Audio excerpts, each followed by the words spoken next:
দাও দাও দেখি, কার্তিকের চিঠি। এটা তো মৌলির হাতের লেখা লাগছে।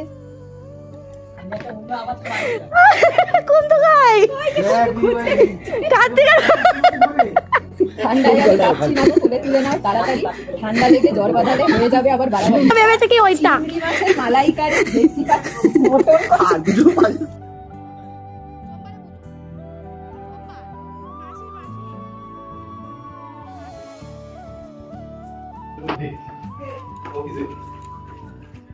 জানতাম। ও কাকু অভিষেক, আমার তো আর হলো না বিয়ে। হ্যাঁ, এটা পুরো পুরো ইয়ে করে প্ল্যান করে।